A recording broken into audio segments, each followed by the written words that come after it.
ராமாருக்கு சுமேத நவீன கிருஷ்ண பெருமாளுக்கு ஆஞ்சநேயருக்கு இரண்டாழ்வாருக்கு கோவிந்தநாம கிருஷ்ணனம் கோவிந்தா செலவு தந்த பிரிஜன்றான வழியே இன்றும் அவர் குடும்பவாடியே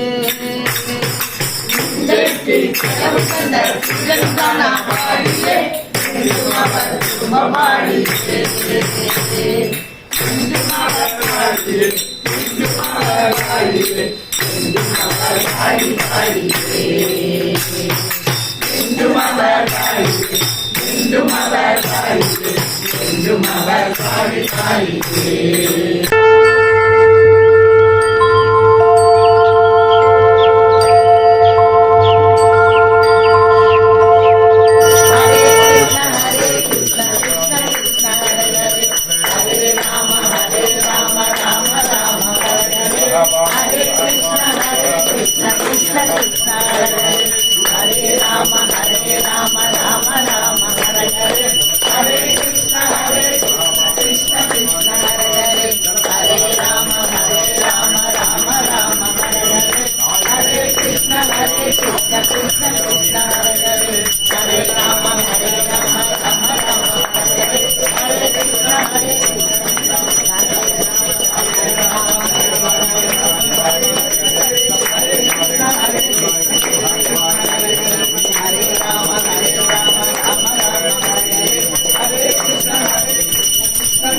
பல்லாண்டு பல்லாயிரத்தாண்டு பல கோடி நூறாயிரம் மல்லாண்ட தோல் நூல் மாலே மணிவண்ணா உன் செவ்வழி செவிதாப்பும் அடியோடு நின்னோடு பிரிவின்றி ஆயிரம் பல்லாண்டு வடிவானில் வள மாவினில் வாழ்கின்ற மங்கையும் பல்லாண்டு வடிவார் ஜோதி சுடர் பல குறையும் ஆழியும் பல்லாண்டு படை போர்க்கு வாங்கும் பஞ்ச பஞ்சமும் பல்லாண்டு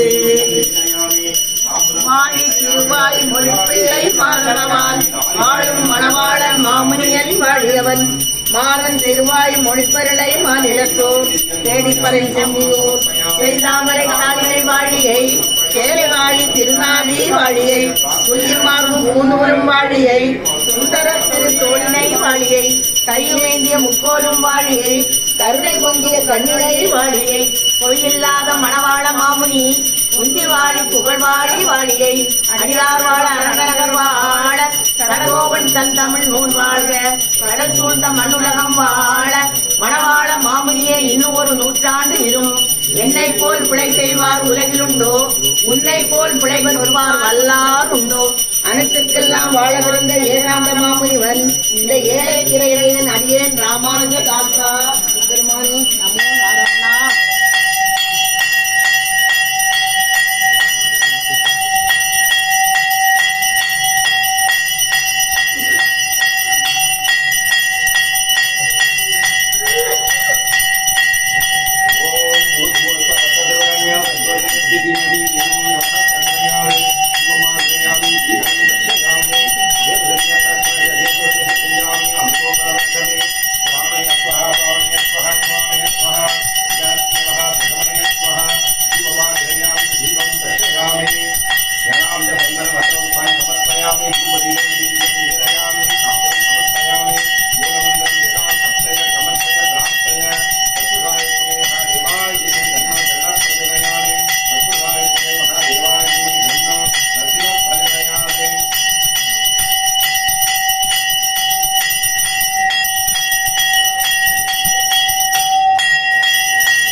இன்றைய ஆண்டாள் நாச்சியாரினுடைய பாசுரம் என்ன அப்படிங்கிறத பார்க்கலாம். கற்று கரவை கணங்கள் பல கறந்து செற்றார் திரள் அழிய சென்று செரு செய்யும் குற்றமொன்றும் இல்லாத கோவலர்த்தம் பொற்கொடியே புற்று அரவு அல்குல் புனமையிலே போதராய் சுற்றத்து தோழிமார் எல்லோரும் வந்து நின் முற்றம் புகுந்து முகில்வண்ணன் பேர் பாட சிற்றாதே பேசாதே செல்வப் பெண்டாட்டினி எற்றுக்கு உறங்கும் பொருள் ஏலோர் எம்பாவாய்.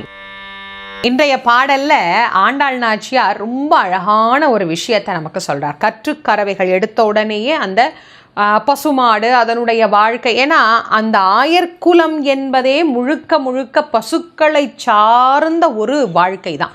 அவர்களுக்கு அதை பிரித்து வாழக்கூடியது அப்படிங்கிறது தெரியாது. மாடு, கண்ணன், ஆயர்கள், கோபியர்கள், அங்கே இருக்கக்கூடிய அத்தனை விஷயமும் ஒன்றா ஒரே இடத்தில் சுற்றி சுற்றி வரக்கூடியது.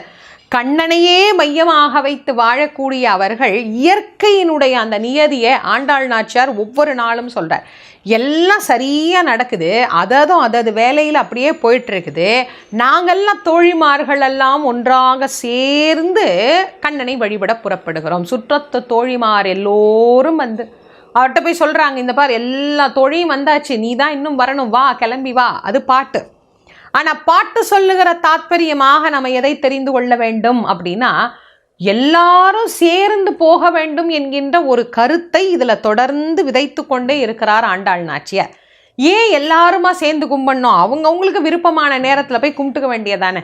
இப்போ சில பேர் கூட நினைக்கலாம், மாணிக்க வாசகராக இருக்கட்டும், ஆண்டாள் நாச்சியாராக இருக்கட்டும், எல்லாரும் வந்துட்டாங்க நீ வா, எல்லாரும் வந்துட்டாங்க நீ வான்னு எதுக்கு கூப்பிடணும்? அவங்களுக்கு எப்போ சௌகரியமாக இருக்கோ அப்போ போய் சாமி கும்பிட வேண்டியது தானே அப்படின்னா, தனி மனித வழிபாடு என்பதும் கூட்டு பிரார்த்தனை என்பதும் நம்முடைய வழிபாட்டில் சொல்லப்பட்ட 2 வகை வழிபாடுகள்.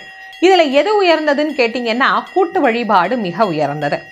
ஒருவராக சேர்ந்து வழிபாடு செய்வதற்கும் ஒரு 10 பேராக சேர்ந்து வழிபாடு செய்வதற்கும் நிறைய வேறுபாடுகள் உண்டு. நமக்கு நீண்ட காலம் ஏதாவது ஒரு நிறைவேறாத பிரார்த்தனை இருக்குது அப்படின்னு வச்சுக்கோங்களேன். எங்காவது கூட்டு பிரார்த்தனை நடக்கும்போது அந்த கூட்டு பிரார்த்தனையில் போய் நீங்கள் கலந்து கொண்டு பிரார்த்தனை பண்ணி பாருங்கள், நிச்சயமாக அந்த பிரார்த்தனை நிறைவேறும். தனியாக நம்ம கேட்டால் கிடைக்காதாமா அப்படின்னா கிடைக்கும். ஆனால் கூட்டு பிரார்த்தனை என்பது அதிவிசேஷமானது. அதனால தான் திருவிளக்கு வழிபாடு கோவில்களில் செய்யும் போது நம்மளால் எப்பெல்லாம் முடியுதோ அப்பெல்லாம் போய் கலந்துக்கணும் அப்படின்னு நான் பலமுறை சொல்லியிருக்கேன். ஏன்? அது ஒரு கூட்டு வழிபாடு. அதே போல் பஜனை நடக்குதா, அங்கே போய் கலந்துக்கோங்க. சத்சங்கங்கள் நடக்கிறதா, அங்கே போய் கலந்துக்கோங்க. இதெல்லாம் எதற்காக அப்படின்னா, அதெல்லாம் கூட்டு வழிபாடு, கூட்டு பிரார்த்தனை. எல்லோரும் சேர்ந்து ஒரே விஷயத்தை ஒரே நேரத்தில் ஒரே மனதோடு இறைவன்கிட்ட விண்ணப்பம் பண்ணுகிற போது நிச்சயமாக அதற்கு மேலும் வலிமை சேருகிறது. அதை ஆண்டாள் நாச்சியார் சொல்றாரு. சுற்றத்து தோழிமார் எல்லோரும் வந்து உன் வாசல்ல நின்று உன்னை கூப்பிட்றதுக்கு காரணம் என்ன தெரியுமா?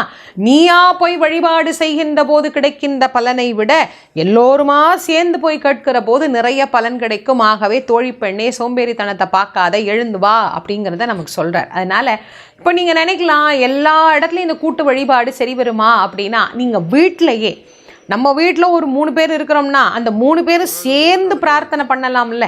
3 பேரும் 3 நேரத்தில் கும்பிடுறாங்க சில வீட்டில். ஆனால் 3 பேரும் என்னைக்காவது ஒரு நாள் எப்போ வாய்ப்பு இருக்குதோ அப்போ ஒன்றா சேர்ந்து உட்கார்ந்து பிரார்த்தனை செய்கின்ற போது அந்த குடும்பத்துக்கான மகிழ்ச்சி, அவர்களுக்கான தேவைகள் உடனே நிறைவேறக்கூடிய அருளாற்றல், இது எல்லாமே இந்த பிரார்த்தனைகளில் உண்டு. அதுதான் இன்றைய பாசுரத்தில் ஆண்டாள் நாச்சியார் ரொம்ப வலிமைப்பட நமக்கு தெரிவித்திருக்கிறார். உத்தமன் பேர்வாடி பட்டுவோம் நாங்கள் நம்ப வெட்கி சாத்தி நீராடினார் நாளெல்லாம் திங்களும் மாறி பெய்து ஓங்கி பெருசை உங்களை போதி பொறிவிட்டு கட்டெடுத்த தேங்காத பற்றி வாழ்ந்த குடன் நிறைக்கும் வள்ளல் பெரும்பசுக்கள் நீங்காத செல்வம் நிறைந்து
കൃഷ്ണ, എന്റെ സ്വന്തം ഗുരുവായൂരപ്പ.